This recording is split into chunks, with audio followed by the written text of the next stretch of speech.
Hey everyone, Eric Vanek here at South Harmon and the America's Game podcast, hitting back with you guys for week two basically, of our waiver wire series that we're going to be doing here every single week on South Harmon for you. So make sure you guys follow us here on this channel, the South Harmon Fantasy Football channel here on YouTube. Also give the podcast program, give that a follow there as well. That's at South Harmon Dynasty Football. If you search that on any of your podcast formats, we will be on there as well. So today I'm going to go over week one, my takeaways here for the waiver wire. What were the injuries? Who do we need to be looking to pick up in our redraft leagues and always our deep dynasty leagues? Recording this also before the Monday Night Football game as well. So keep that in mind. You know, anything crazy happens in the Chicago-Minnesota game tonight, that will not be in there. So let's start with the injuries here. No real quarterback or running back injuries, thank goodness, but we did have the week of shoulder injuries apparently. So we're going to start with the wide receivers here, and this is going to start off with Xavier Worthy on Sunday night, or Friday night actually he played. Shoulder injury, ran into Travis Kelce and him ran into each other on a out route, or a crossing route, I'm sorry. And Worthy, we don't know yet. It sounds like he might be trying to rehab it here at the beginning, before he tries for the surgery, see if he can just heal it on his own. So we don't really have a definitive timetable on Xavier Worthy yet, but looks like he's probably going to miss a week or two, and we'll see how it goes from there. So just keep Xavier Worthy out of your lineup for this coming week. Next up here is going to be Drake London. He had a shoulder injury late in the game, did not return. I want to hear from the coach first and how that works out, but sounded like London maybe has a kind of similar injury to what Darnell Mooney had possibly. So that's not great news on the Drake London front, but we'll have to see what the coach says and the doctors and all that. We'll probably get more of an update later today or tomorrow. Next guy up here is going to be Jalen Waddle.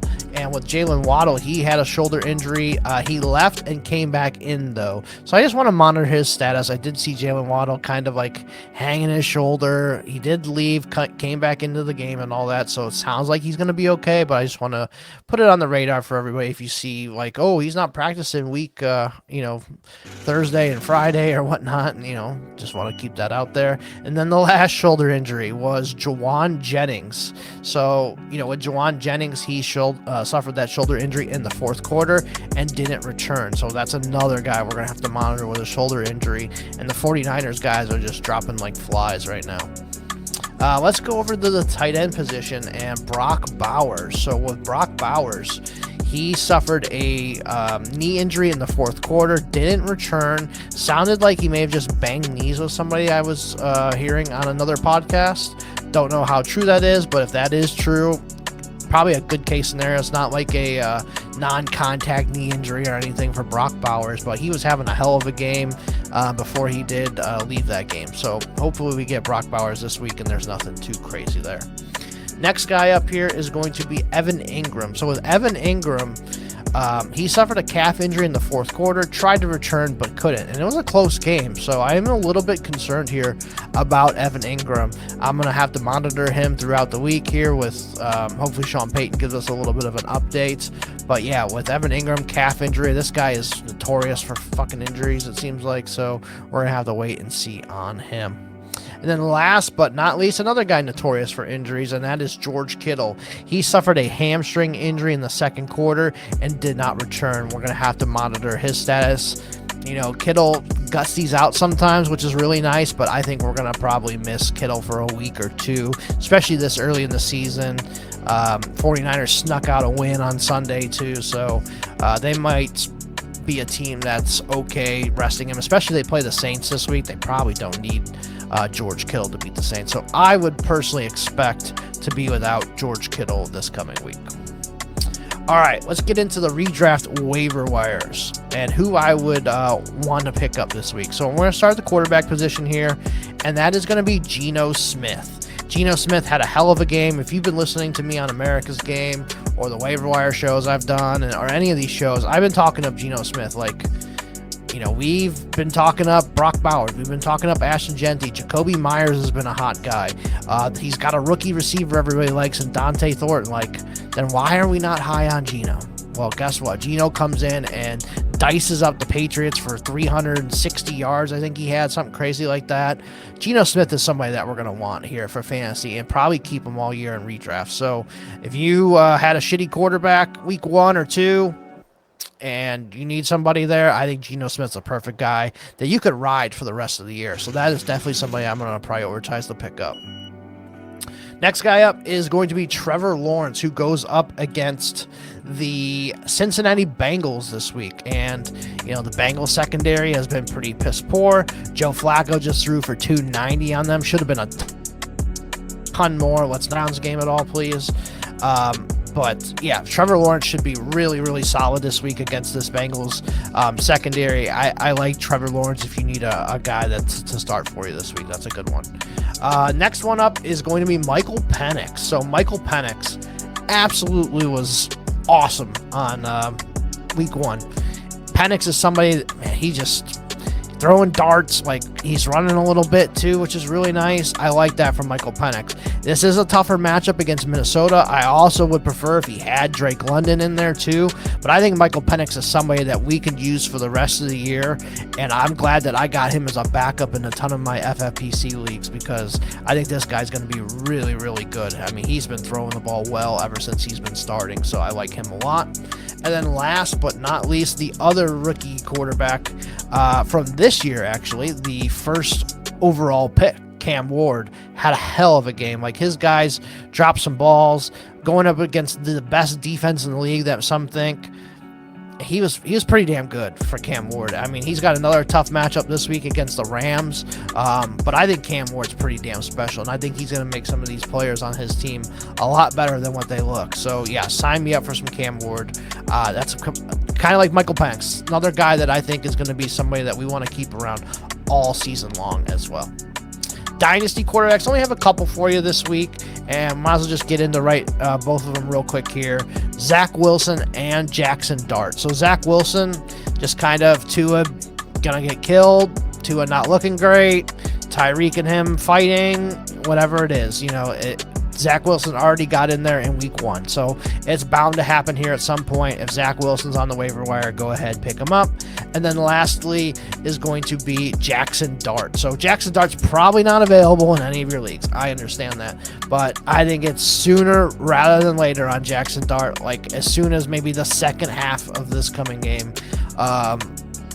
Brian Dable realizes, oh shit, my job's in trouble and I need to put in this kid. So that's kind of what I'm thinking for Jaxson Dart. So let's go with that.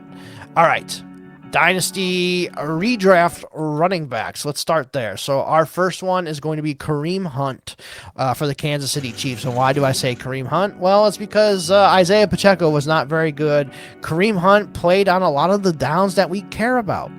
He was in at the goal line. He was in on third downs. Isaiah Pacheco, if he's not getting those, then what is Isaiah Pacheco? So Pacheco, I am super down on after week 1. And if Kareem Hunt happens to be out there on your waiver wire and redraft leagues, I'm going to pick him up. He played 23 snaps, which was 38% of the snaps. He had 5 carries for 16 yards, 3 targets, and 2 catches for 10 yards on that one. So yeah, I think Kareem Hunt is probably somebody you should be picking up this week if he's available. Next guy up is the Cleveland Browns rookie running back, Dylan Sampson, if he happens to still be on your waiver wire. 33 snaps, which was 43% of the snaps. He had 16 routes run. He had 8 targets, 8 catches for 64 yards, 12 carries, 29 yards. And he was the clear, best running back on the team. The Browns blocking was not very good, rushing the ball, but Sampson was the guy that they wanted to throw the ball to. I know Ford did run a little bit more routes, but it's clear to me Sampson's the way better player here. And I think Jerome Ford is going to get slowly phased out here once Quinshon Judkins starts getting back into the ball game here. Next guy up, DJ Giddens from the Indianapolis Colts. Just wanted to highlight him because he is the clear RB2 here behind Jonathan Taylor. Now, Jonathan Taylor played the entire first half. did not take a snap off. So I want to put that in there too. But once they were up by so much, Giddens got in there. He had 18 snaps, 25% of the snaps, ran one route, didn't catch anything on it, but had 12 carries for 41 yards. Pretty good for a rookie in his debut. So just want to put him out there as somebody, hey, if I have Jonathan Taylor, I might want to pick up DJ Giddens. Next up here is going to be Trey Benson. So Trey Benson, 22 snaps, 33% of the snaps, 11 routes ran, one target. He had 1 for 6 in the receiving game and 8 for 69 yards in the rushing game. And he played the majority on third down. So does he have the third down back job here? That's very possible. James Conner did run a lot of routes too, so they were passing a lot on first and second down, but it looked like Trey Benson is going to have a pretty big role here for the Cardinals. Pretty much made Amari DiMercato like somebody you can just drop like in any of your leagues if you had him, because he didn't even play. It was just Conner and Trey Benson. So put that where you want as well. Next up, Kenny Gainwell. Want to bring him up too. So Kenny Gainwell, 29 snaps, 54% of the snaps, 16 routes ran, 4 targets, caught 3 for 4, 7 carries for 19 yards. So with Kenny Gainwell too, he led the Steelers in backfield snaps and routes and snap percentage and all that good stuff. Gainwell was above Jaylen Warren by a little bit, and then Caleb Johnson, we'll get into that later, didn't play hardly at all. So Gainwell, I think, is somebody that's in a PPR league, somebody that you could stash if you lost a running back or your draft pick running back did not play or isn't playing at all, like a Taj Brooks. If you drafted Taj Brooks, I might want to pick up Kenny Gainwell to replace him for a little bit. But it looks like Gainwell is going to have a significant role here for the Steelers, and it'll be probably a 2 to 3 man rotation if Caleb Johnson ever gets in there. All right, let's get into my dynasty running back pickups this week. So Samjae Perine is the first one up here. 13 snaps, 25% of the snaps, 10 routes ran, 2 targets, 2 for 6. So nothing great there, but Taj Brooks didn't play a snap. Samjae Perine was the clear back in there, played a lot on third downs, ran a lot of the routes and stuff like that.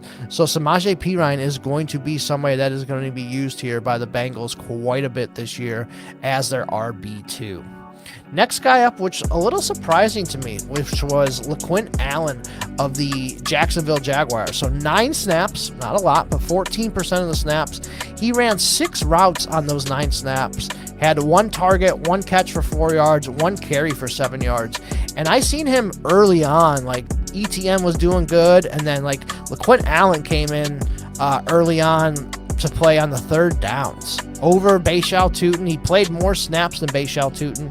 And he wasn't very far behind Tank Bigsby. So if LeQuint Allen is out there in your dynasty leagues, that is a pickup for me. Because I wouldn't be shocked if we move Bigsby or whatever, and LeQuint Allen is the RB2 on this team here for a little bit. So that one was pretty surprising to me that LeQuint Allen got right in there. All right, next one up is going to be Jeremy McNichols for Washington. So Chris Rodriguez, healthy scratch. McNichols plays a lot on special teams, so that's why he was in there. But he did play quite a bit. 13 snaps, which was 19% of the snaps. He ran 5 routes, didn't catch anything, but he had 4 carries for 25 yards. So I think Jeremy McNichols is somebody I would prioritize over Chris Rodriguez. I think the only way Chris Rodriguez gets in there is if he's in there for an injury. So that's about it for there. Next one up is Tyler Badie of the Denver Broncos, another surprising guy. Jaleel McLaughlin, healthy and active. Tyler Badie was up 14 snaps, 18% of the snaps. He ran 11 routes on those 14 snaps. He had 6 targets, caught 2 of them for 16 yards. Like, Tyler Badie is the new Jaleel McLaughlin, guys. So you're going to have to get used to that one. Tyler Badie, if he's out there in my deep dynasty leagues, that is definitely somebody I want to pick up. Last guy here for me is Chris Brooks of the Green Bay Packers. 9 snaps, 19% of the snaps. He ran 4 routes, 1 target, caught 1 for 2, 1 carry, 1 yard. Stats aren't great, but Emmanuel Wilson, 2 snaps. That's it. So Chris Brooks, he is right now the backup running back that you need to own for the Green Bay Packers. Over Emmanuel Wilson, it is Chris Brooks right now as the backup. All right, let's get into our redraft wide receivers. And first up is Juju Smith-Schuster. 49 snaps, 80% of the snaps, 5 targets, 5 catches for 50 yards. Possibly with Xavier Worthy missing here. We still have the Rashee Rice suspension. They're going to have to count on somebody, and I have 2 guys here for you, but we're going to start with Juju. He played quite a bit of snaps. This is a guy that I personally dropped. I didn't see it anymore in him, but also all the injuries and everything that's happened here, I think has kind of made him, somebody they at least trust. So if he's out there in your redraft leagues and you need a guy for a week, if you lost one of those wide receivers I talked about earlier, might not be a bad play. Next up is Tyquan Thornton, his teammate. And with Tyquan Thornton here, he was kind of playing the Xavier Worthy role after Worthy left, and he played pretty decent. 44 snaps, 72% of the snaps. 4 targets, he caught 2 of them for 41 yards. He's that big play threat, just like Xavier Worthy can stretch the field basically for you. I think Tyquan Thornton is a guy, if you need a boom play, that's your guy. So I'm going to go with that one. And the next one from the same game was Quentin Johnston, if he is available in your leagues. Obviously, we all know what he did. 53 snaps, 82% of the snaps. He had 7 targets, caught 5 of them for 79 yards, 2 touchdowns. I mean, he's going to be in there with McConkey and Keenan Allen. Those are the top 3 wide receivers. Nobody else is playing. So if Quentin Johnston's available, I definitely think he is worth a pickup. Next up here is going to be Dyami Brown of the Jacksonville Jaguars. 58 snaps, 82% of the snaps. Oh, I'm sorry, I'm reading the wrong one. 47 snaps, 71% of the snaps. 28 routes, 4 targets. He had 3 for 52. So, yeah, with Dyami Brown, he played more snaps than Travis Hunter did on offense. And he's going to be somebody that is going to play quite a bit, as we can see from these numbers that he put up. So, Dyami Brown, if you need a wide receiver, I think he's another good one. Next one up is a guy that I think I'm going to prioritize quite a bit this week, and that is Kayshon Boutte of the New England Patriots. 58 snaps, 82% of the snaps, led the team. 44 routes, he had 8 targets, 6 for 103. So, I mean, Boutte is coming on, man. Like, this is somebody I kind of slept on a little bit, and I think he's available in a ton of leagues, and I think this is a guy that I want to pick up now. It's tough to say, should I use my first waiver wire priority claim on him? It depends on how bad you need wide receiver, but if he's somebody that's there after the waivers are run, I think I'm going to pick him up quite a bit. So I think it just kind of depends on your team and where your waiver wire priority is. Or if you got fab, spend the fucking fab on him. Who cares? Next guy up here, Calvin Austin. So Calvin Austin for the Pittsburgh Steelers was the clear number 2 by miles. 45 snaps, 80% of the snaps. He ran 29 routes, 6 targets. He had 4 for 70 and the touchdown against the Jets. So yeah, Calvin Austin is definitely somebody in our lives now. He is going to be the number 2 receiver here for the Pittsburgh Steelers. Next guy up I want to talk about is Elic Ayomanor, Ayomanor, however you want to say it. 45 snaps, 79% of the snaps, 28 routes, 7 targets, 2 for 13. So the numbers aren't good, but Cam Ward's damn good. And Elic Ayomanor is the clear number 2 wide receiver on this team. Like, Van Jefferson was put out the pasture. He's dead. He was pretty much, he played more than Tyler Lockett did. So, yeah, Elic Ayomanor is here to stay, and that's somebody I probably want to prioritize here for a little bit, especially when Cam Ward gets cooking here. I think he's going to be really, really good. Next guy up that I really, really like, and that is Troy Franklin of the Denver Broncos. He was second in wide receiver snaps, 45 snaps, 59% of the snaps, 28 routes run, 6 targets, and 4 for 44 yards. Really, really good by Troy Franklin. I liked him quite a bit coming into the season. He has that connection with Bo Nix. I think he was going to do pretty good this year, and he's showing it. Like, I think this is going to be a guy who can outperform like Marvin Mims and that. So Troy Franklin is somebody I've been picking up quite a bit as well. All right. Let's get into the dynasty wide receivers here, what we're here for. We got a bunch of names on here, so I'm going to try and make this quick for you guys. Kavontae Turpin, 28 snaps, 46% of the snaps, 2 catches for 18 yards, and 2 runs for 9 yards. And we saw him in the backfield quite a bit. Like, they were kind of using him like Deebo Samuel a little bit. I think this Turpin is going to be somebody that's not like a gadget player, pretty much, and somebody you can use quite a bit. And I think in these games where they have to pass a ton, like Turpin is going to be one of those little slot jitterbugs that can have a lot of stats, man. So Kavontae Turpin, if he's out there in my deep dynasty leagues, I'm going to pick him up. Next guy I wanted to bring up here is Sterling Shepard, and he is for the Tampa Bay Bucks. With Chris Godwin out and all their injuries, Sterling Shepard stepped up basically as the number 3 wide receiver here. 37 snaps, 64% of the snaps, 27 routes. He had 6 targets, 3 for 39 yards. So pretty good output there for Sterling Shepard. If you need a guy for a couple weeks, that's somebody I would prioritize. Next up here is Casey Washington of Atlanta. 72 snaps, which led the team. 95% of snaps, 46 routes, 6 targets, 3 for 33. Somebody out there that much is definitely worth owning, especially in our deep dynasty leagues, best ball leagues. Casey Washington is definitely somebody I'm going to be prioritizing this week with the amount of routes he ran. Like, obviously Darnell Mooney was out, so that helped, and then Drake London got hurt later on, but he played over Kaderil Hodge, who's been with the team for quite a bit. So yeah, Casey Washington, I think he's going to be out there for the foreseeable future while Mooney's out and Drake London is out. After that, he probably reverts back to the 4th receiver, doesn't play as much. But if you need somebody here for the next week or two, I think this is a guy that you can pick up. Next guy's up, I'm going to kind of combine these two, and that is for the Cleveland Browns, Isaiah Bond and Jamari Thrash. Kind of basically split the 3rd wide receiver role this week. Isaiah Bond, he had 21 snaps, which was 28%, 11 routes, 1 catch for 5 yards. Jamari Thrash, 21 snaps, 28% as well, 14 routes, 1 for 6. I think Isaiah Bond, as we get going here more and more, is going to easily overtake Jamari Thrash, so I would prioritize Isaiah Bond if he's out there.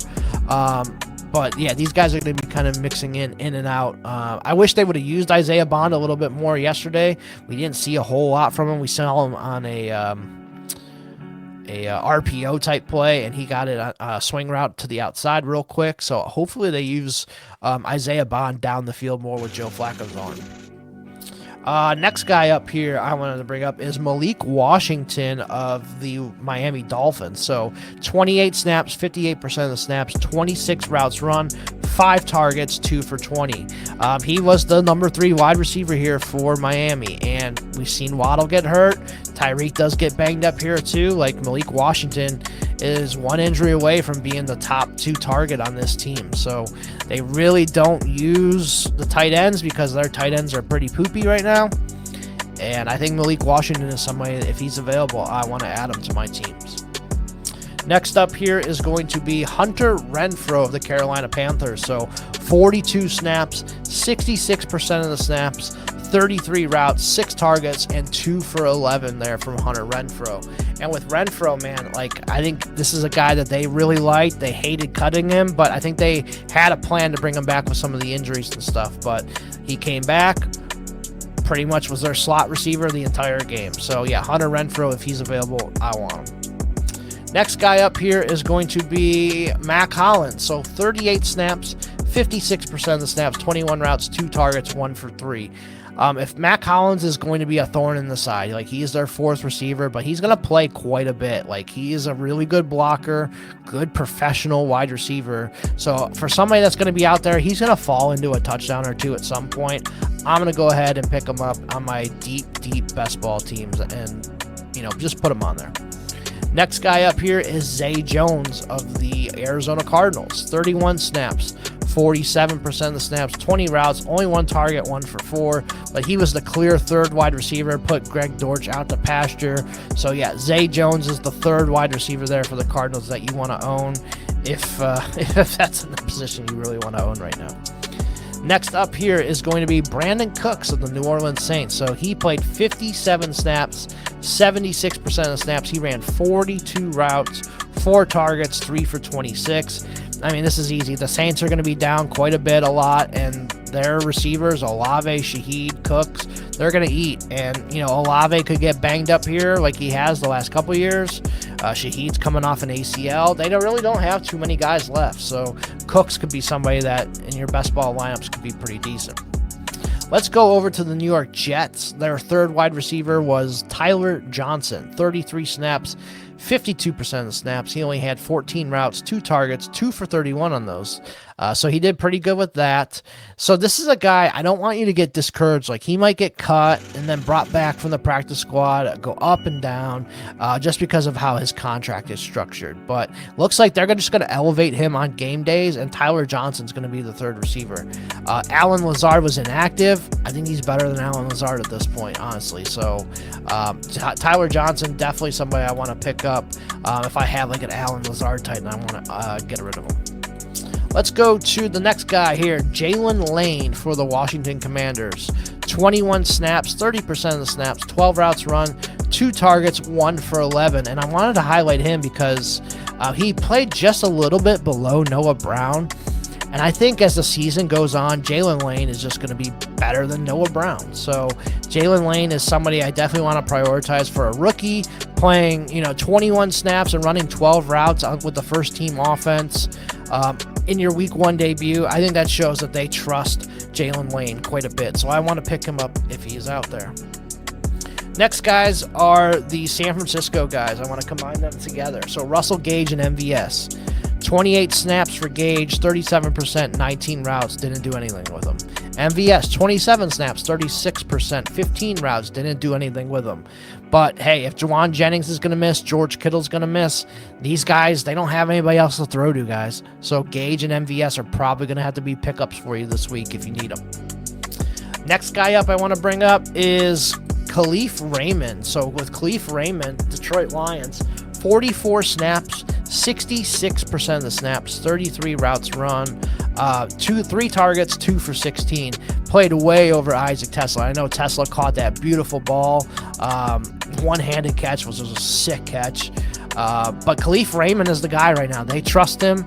He's been with this team for quite a few years, and he's the guy out there. And I bet you in like every best ball league, he's probably available. So that might be a sneaky guy that you could get for $1 this week. And hopefully he falls into a touchdown here at some point. Another set of teammates here I want to go over. Xavier Hutchinson for the Texans. 43 snaps, 68%, 23 routes, 2 targets, and 2 for 30 were his stats this week. And then Justin Watson, 35 snaps, 56% of the snaps, 18 routes, 2 targets, and 2 for 27. So with Justin Watson and Xavier Hutchinson, I really don't want to own these guys, but I want to bring them up just in case because they are the number 2 and 3 guys on the Texans right now. They played over Higgins. They played over Knoll this week as well. So I wanted to bring them up, but man, they are ugly. Like, I just don't think they're very good, but the Texans trust them for whatever reason, and they're going to put those guys out there. So I just wanted to bring them up.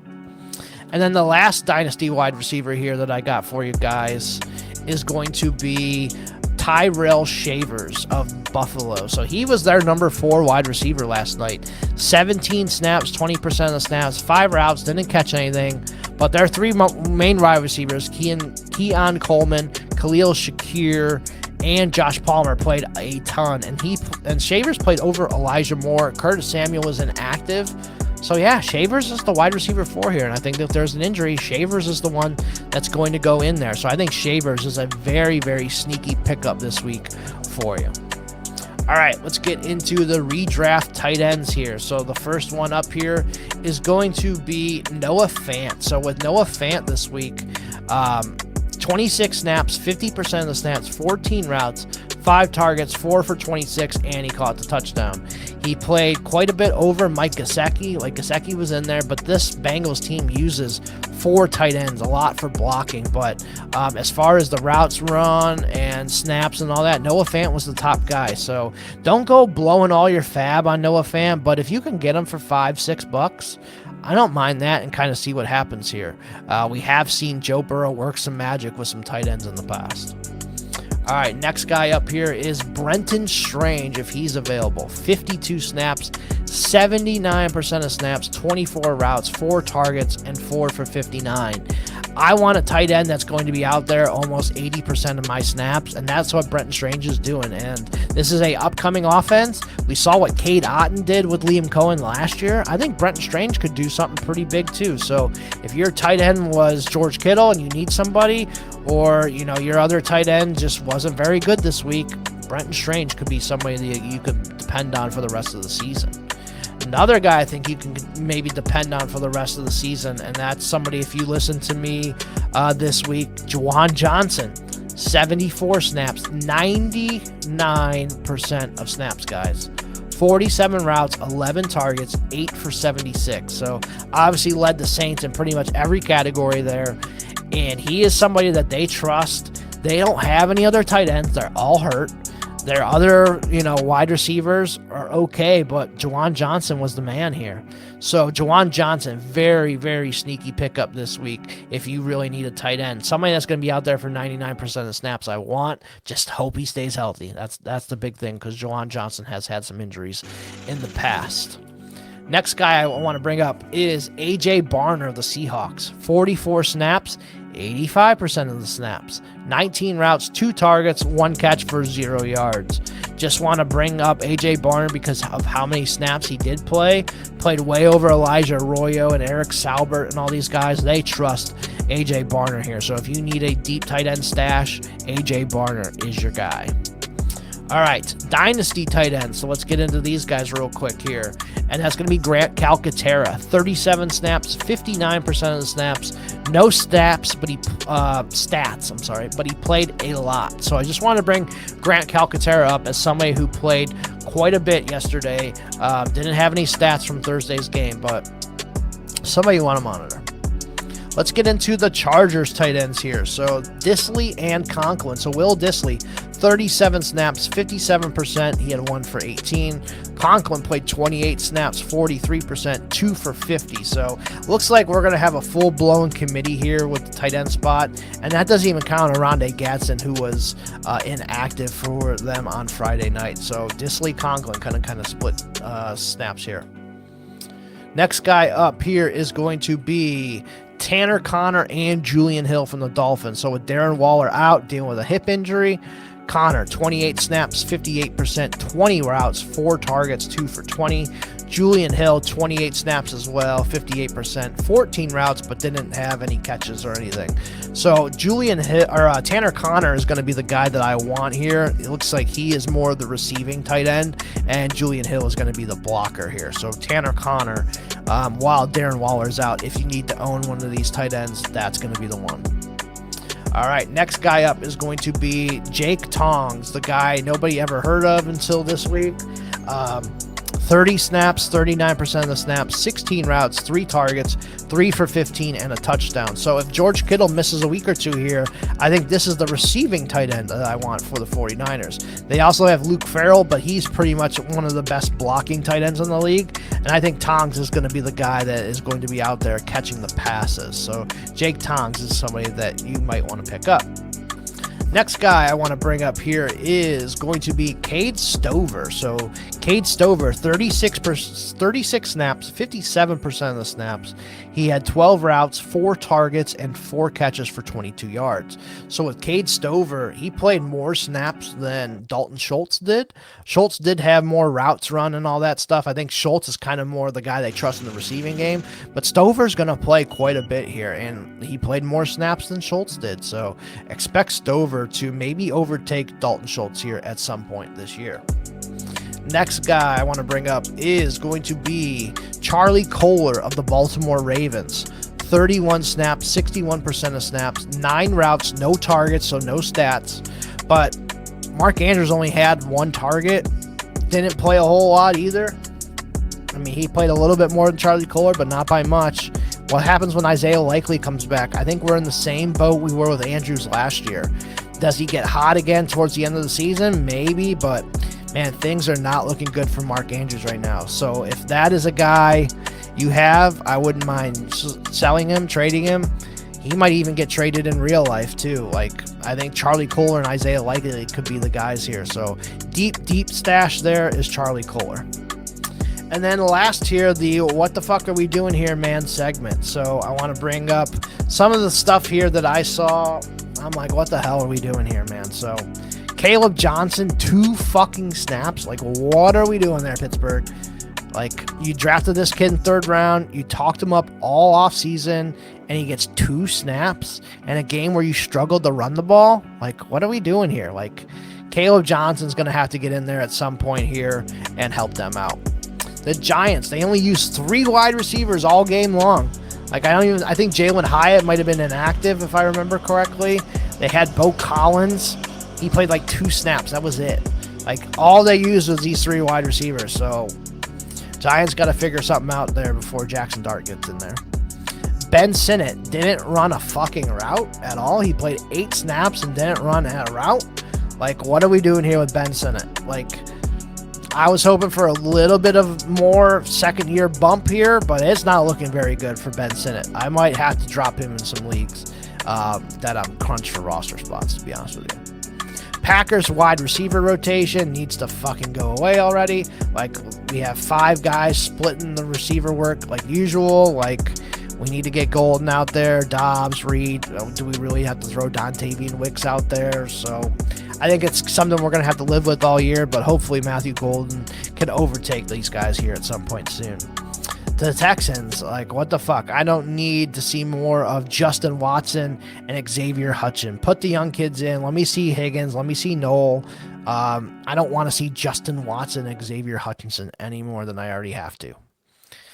Terrence Ferguson, he was active. Didn't play a fucking snap on offense. Rams, they used a 3-way fuckfest at tight end with Higbee, Davis Allen, and Colby Parkinson again. And Ferguson didn't even get in there. So there's going to be a 4-way fuckfest at some point. So just stay away from the Rams tight end situation altogether. Excuse me. And last but not least, Ray Davis. Hardly played at all. I think he had 2 snaps. Like 1 carry. Like, what are we doing here? Ray Davis should be playing a lot more than that. I understand Ty Johnson's like their 3rd down back. He does good there.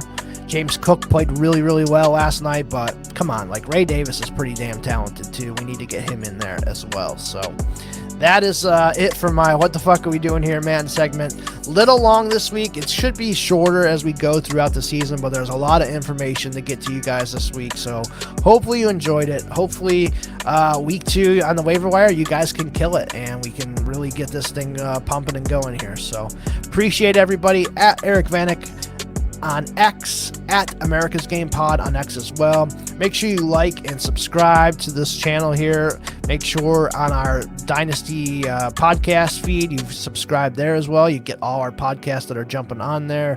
You get 4D is back. You get the walkthrough with me and Maddie. You get Grinding the Edge with Koopa. You get me, America's Game, on Thursdays as well. Sundays live on our YouTube, this same YouTube channel here as well. We do the Start Shit Show. We're hosted by me and got a bunch of the other guys jumping on. This week we had T-Rock, Mike, and Koopa all jumped on here, and for an hour we just helped you guys with your Start Sit questions for week 1. Think we did fairly okay. Some of us did at least, but a lot of fun doing that as well. So hopefully you guys check us out on Sundays. So with that, that is going to be it. I will be back next week for week 3 of the waiver wire. See you guys.